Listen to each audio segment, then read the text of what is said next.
కాంగ్రెస్ లో భట్టి సీఎం అవుతారా? ఆ కుర్చీలో కూర్చోవాలని ఆశపడ్డారా? ఎస్, తాను సీఎం రేస్ లో ఉన్నానని చెప్పారు deputy CM Bhatti Vikramarka.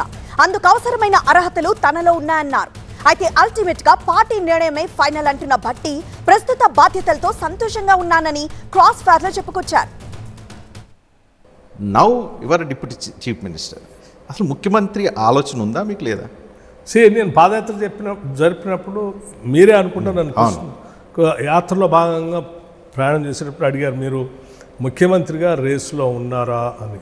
Yes, why not CLP లీడర్గా నేను పాదయాత్ర చేస్తూ ఉన్నాను. సిఎల్పి లీడర్గా ఉన్నాను. ప్రతి వాళ్ళు ముఖ్యమంత్రి అయితే బాగుంటుంది, చాలా చేయొచ్చు అనేటువంటి ఆలోచన ఉంటారు. నేను కూడా ఉన్నా అని చెప్పాను. కానీ అంతిమంగా నిర్ణయం చేసేది పార్టీ కాబట్టి ఎన్నికలు అయిన తర్వాత పార్టీ ఒక నిర్ణయం తీసుకుంది. ఆ నిర్ణయం తీసుకున్న తర్వాత రేవంత్ రెడ్డి గారిని, పిసిసి ప్రెసిడెంట్గా ఉన్న రేవంత్ రెడ్డి గారిని ముఖ్యమంత్రిగా చేసింది. సిఎల్పి లీడర్గా ఉన్న నన్ను ఉప ముఖ్యమంత్రిగా చేసింది. చేసి కొన్ని బాధ్యతలపై రాష్ట్ర పాలన మాకు చెప్పారు మిగతా క్యాబినెట్ మంత్రులు. సో ఇచ్చినటువంటి బాధ్యతని సంతృప్తికరంగా చేసుకుంటూ ముందుకెళ్తాం. భట్టి విక్రమార్కతో టీవీ9 క్రాస్ ఫైర్ ఈ రోజు రాత్రి 7:30కు చూడండి.